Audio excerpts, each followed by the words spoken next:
Thank you, Joy Alise. You may introduce yourself for the record and proceed with your presentation. Thank you so much. My name is Alise Davis. I currently serve as the President and Executive Director of Imagine Black and our sibling organization, Imagine Black Futures. We are Black-led and Black-serving civic engagement organization that's been serving the Portland area for over 16 years. I want to quickly share a little bit about my background so that you can understand my framing for my presentation. Both my academic and professional background, both as consulting with the city for many years and through this nonprofit, is really focused on community participation and collaboration. In fact, I used to teach that at PNCA not too far down the street. And I say that is that it has taught me that participation alone is not enough. What matters is how communities participate and whether the participation leads to real influence in shared decision making. For my presentation, I'm going to focus on three things. I'm going to talk a little bit about the historical impacts and what has actually changed in TIF and the misinformation that we have a new community-led system. I also want to talk about the myth of, the myth of what we can do next and some recommendations.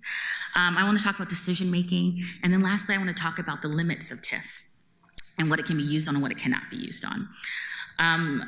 So through that lens, I hopefully can keep us on track, but feel free to interject if you need to. I also want to say, I think there was something you mentioned earlier about continuing this conversation, and I want to recommend two professors who are locally. There are amazing consultants that you all mentioned, but Dr. Alise Davis, who authored the Gentrification Displacement Study commissioned by the City of Portland in 2013. She is still a professor at Portland State University, as well as Dr. Marisa Zapata, who is a leader in houselessness and housing and speaks directly to the real life impacts of TIF. So if you are going to bring some folks in, I would recommend those two folks. Today I want to talk about the reality that too many Portlanders know too well. Urban renewal, particularly through the tools of Tax Increment Financing, or TIF, has caused lasting, measurable harm to the Black, African, and African American communities in Portland, as well as nearly every major city in this country. Let's not dance around the language. TIF is displacement and devastation for Black Portlanders, while enriching developers and transforming our historic neighborhoods into playgrounds of greed. We have heard over and over again from Prosper Portland that there is a new rebrand, that TIF is different now, and that is more equitably focused and community-led. I will let you know that the law has not changed. Those are good faith efforts that actually need to be codified into law. Until those intentions are codified into law, they remain fragile, subject to the values and the whims of whoever holds office or whoever is the bureau director, and we've seen how quickly values can change. There was a great commissioned report from Prosper Portland from Eco Northwest called Understanding Portland Tax Increment Finance District Investment Impacts from 2000 to 2022. I'm going to read some quotes for you. So they mentioned that Albina neighborhood in particular, with a concentration of Black residents, disproportionately felt the effects of interstate URA TIF investments. This neighborhood saw an out-migration of Black population. So let's be clear, this is not a community investment, it is displacement. And it will happen under your watch if we don't actually take steps to actually codify this into law and to change it. We are still recovering from this harm. I mean, during the Civil Rights Movement, the renowned James Baldwin called urban renewal Negro removal for a reason. I say that because it holds weight in our community and we are still dealing with the trauma associated with it.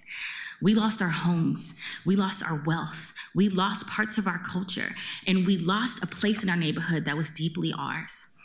Let me ask you, this report I mentioned from Eco Northwest, they talked about the value of 25 times more high density development, or about 24,000 new jobs as a report and highlighting its success.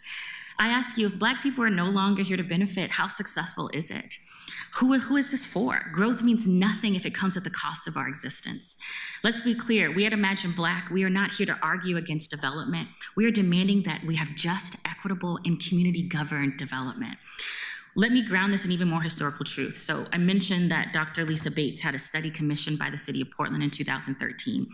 She shared that the key distinction between revitalization and gentrification is the negative consequences of involuntary residential displacement. So it is really difficult when I hear statements about how successful Cully is. Cully was only adopted in 2022, if I'm not mistaken. That is not enough time to actually do a case study. That's not enough time for us to see the impacts of this new community-centered development strategy, again, if the law is the same and it's just based off of good faith efforts. I'm sure you know all the data, from 1990 to 2010, the Black population in inner North and Northeast Portland declined over 40%, while the white population nearly doubled. That is not an organic change. It is the result of development policies that ignored our humanity until we are gone. And yet, despite all of this, we're still debating whether or not community participation is enough.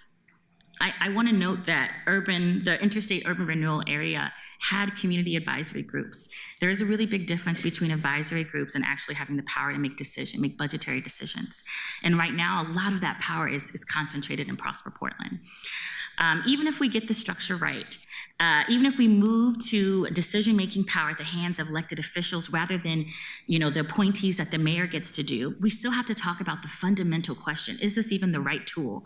Because TIF is not flexible. It is bound by law to fund only physical improvements, what some have called bricks and sticks approach. So streets, parks, buildings, and yes, we do need those things, but communities need more than infrastructure. TIF cannot be used to stabilize renters and to do renters protections.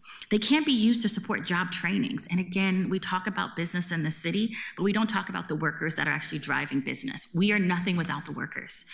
It can't be used to respond to the human needs that actually help people stay in place, like eviction protection, again, supporting workers. It is a design flaw. It is not a leadership issue. TIF takes future public revenue money that would otherwise go to schools, like mentioned, otherwise go to libraries, the county services, and locks it into a capital project within this boundary for 20 and 30 years. Even if community says we need services, not buildings, TIF can't answer that call. Even if they get the decision-making structure right, you still have a tool that is inherently narrow, a tool that is limited use no matter how visionary leadership is. And in community that is already under-resourced, already carrying the burden of past disinvestment, serial disinvestment, that is not just limiting, it's dangerous. This is a dangerous policy.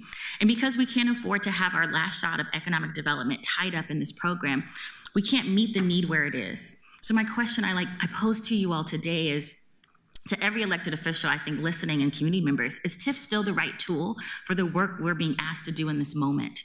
Because the needs are broader, the stakes are higher, and the opportunity to truly build an anti-displacement framework rooted in justice won't come again for another generation. I want to be really, really clear. I've consulted with the government on public involvement and community engagement for a very long time, and a focus group is not ownership. An advisory committee is not a protection. A promise from a well-meaning bureau director or a council today does not shield us from the decisions for tomorrow. We know this as Black people, and we know that we deserve more than promises. We deserve policy. We deserve to know that without question that regardless of who is in charge, the rules governing TIF will prioritize anti-displacement, permanent affordability, and community ownership. If Prosper Portland is truly serious about equity, they need to legally change the binding framework, one that outlives the current staff, the current council, and the current politics. I've been taught to be soft on people and hard on issues. I'm pointing at Prosper Portland because, again, we are tired of good faith efforts in my community. We're tired of promises and rhetoric. We need this to be policy and law, and the only way to do that is at the state level. So I ask you, will you finally move from aspirational language to accountability policy? Will you act on what we already know? Do we need another report to tell us what we know? TIF is not an effective policy the way that it currently is.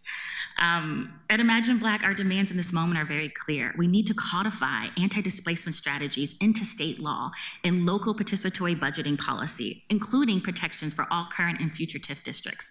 Again, you are limited if you do not do that work at the state level. We need to require community-led governance of TIF dollars with real power, not symbolic participation. Again, that is a state law change that you need to do. We need to enforce affordability and cultural preservation through regulation, not just rhetoric. We need to mandate equitable metrics, community benefit agreements that are legal, that have legal consequences, and not just aspirational targets. It was mentioned a little bit earlier about the power of Prosper Portland. I was very disappointed that our last charter change did not include a change in how Prosper Portland is functioned, particularly I would say around its board. That board is not an elected board by people. It is appointed by the mayor, and they have quite a lot of power. For us to really do that, that also needs to be a code change. Because this isn't just about buildings, it really is about belonging. Black Portlanders are displaced, and we can't afford to lose more. We lost our churches, I mentioned before, our businesses, our gathering spaces, our intergenerational wisdom. We lost trust in a system that continues to harm us, and I don't know how much more we can take. I hear people tell us over and over again that the tool is not broken, we just didn't know how to use it correctly. That is rooted in quite a lot of anti-Black racism. To assume that we weren't there, to assume that Black folks weren't there in these advisory groups, showing up to community engagement opportunities in the interstate, and the results were still the same. Dr. Alise Bates again reminds us in her report on page 10 that revitalization becomes gentrification when the very people who are supposed to benefit are pushed out by the change. And that is exactly what continues to happen here in Portland. I'm almost done, but I want us to also think a little bit about what we talk when we say inclusive development, what that means. I know y'all's charge is also focusing on art and culture, and I want to be mindful those things aren't separate from housing justice, because when you displace people, you displace their creativity. We don't just lose our homes, we lose our murals, our stories, our traditions, our music, and creative heartbeat of this city. You can't build an equitable, creative economy without protecting the people who create it, the workers. We talk again a lot about the businesses, but again, I want us to center the most vulnerable, the workers. And you cannot protect those people without the laws that bind it to justice, not just the intentions that disappear with new leadership. So today I'm calling on all of you to think very critically. I'm calling the full council to act with courage in this moment, the moment that demands it. We can't just reform urban renewal, we need to transform it. We don't say, I don't want to hear another, we hear you, just show us the policy that you want to do. I want to go into action. I want to make sure that TIF and every economic tool in Portland is subjected to permanent anti-displacement protections, community ownership standards that have real power, not just decisions that are made in a vacuum at a different table. I don't want a kid table, I want an adult table. And I want us to codify racial justice principles within this. Black Portlanders deserve more than protections from harm. We deserve a rightful place in shaping the future of the city. We deserve policy. We deserve protection, and we deserve to stay in our homes. And it hurts me, again, to have us be told over and over again that we just didn't know how to use it. The tool is deeply flawed, and it was designed to do what it's doing. It's not for us. I will yield my time. Thank you so much for that presentation. Committee members, the floor is open for comment and question. Councilor Clark. Thank you, Mr. Chairman. Thank you so much for your testimony. I really appreciate it. And pressing again the recommendations to codify anti-displacement, I think we're all there, and we can do that. But I wanted to ask you a question that hasn't come up. One of the issues in the city of Portland that concerns me is the lack of care, lack of investment in all of our assets, our streets, our parks, our water, our sewer infrastructure. How would you feel about using TIF assets to actually care for some of our neglected assets in these districts? How do you feel about that? Yeah, that's a great question. Thank you so much, Counselor. You know, I keep, and I'm going to sound like a broken record, I would feel better if I knew we had the flexibility to use those tools and those resources for additional things in addition to that. So we do need to care for our assets. We need to care for our streets. We need to care for our parks. And we need the services to keep people in place. So for me, I would love to see a policy at the state level that allowed for each county to build it out in the way that they need to build it out, to allow for us to be able to do both and not at the expense of people. Mm-hmm. Thank you. Thank you, Mr. Chair. Thank you, Councilor. Seeing no one, Councilor Smith, go ahead. Thank you. Thank you for that presentation. I enjoyed it, and it's good to see you, Joy. And I hear you, and I say ditto, ditto, ditto to everything that you said. And I would like to work with you in terms of the policy, because I know good policy is a way that we can institute lasting change. You're totally right. Right now, Prosper Portland is at the they're serving at the will of the mayor. And when those mayors change and the administrations change, priorities change. And so when you're dealing with issues that have been institutional, systemic displacement of people, you have to put in policies in place to rectify that. And as you see on the federal level, all of those protections that we thought we had, we are being thrown into a constitutional crisis. And so here on the local level, I think we have a little bit more opportunity to change some of the things that you're talking about. And even if we couldn't change TIF, but to change it in a way that's meaningful, that it doesn't hurt specific folks in our city, particularly Black and brown folks. And I'm going to ask you the question that I asked the previous. If not TIF, what? And what is the what? Yeah. Thank you so much for your comments and your questions. You know, I'm not ignorant to the fact that changing state law is hard work. I do think we have the right folks in place. We have the right counsel. We have the right community to make this happen. To me, I think if not TIF, I think we would build an economic framework that allows us to do more than just infrastructure. I keep saying this, but we do need to think about economic development differently and not separate community from that. We need to have a community development approach to our work. I would strongly recommend changing the laws of TIF first, and if you cannot do that, changing the Prosper Portland's power to make sure that elected officials are able to actually govern those dollars. So there are some things at the local that we can do without having to go to state legislator, but to me, I would start by trying to transform TIF, if I'm quite honest. I would start by at least trying to see if we can make this change, to open it up, to be able to allow for more than physical improvements, to allow for more community ownership that is not by symbolic. And if that doesn't work, I think your council in District 1 also mentioned that other cities and states have figured this out. And I think we need to actually just learn from them. Well, I think we should be looking at, I think it goes back to what I had asked the chair to do, is to get a report done so that we can understand what are the best practices from, I don't know, 3 months into this job, I don't know off the top of my head, but it's very interesting. And I've always said, you know, I used to do a lot of work with kids in summer employment and year-long employment for youth, but I've never seen a kid doing a drive-by on their way to work. And so if we can find ways in which to train, educate, and to place folks in jobs in a way that's meaningful, because in the next 5 to 7 years, we're going to have a silver tsunami. A lot of baby boomers are going to be retiring, and we're going to need to replace folks. And so that is the conversation that I've been having. I'm the chair of the Labor and Workforce Development Committee, along with Vice Chair Green. And so we're trying to figure out, how do we put, you know, local resources into workforce development to make sure that we're propping up the next generation of workers?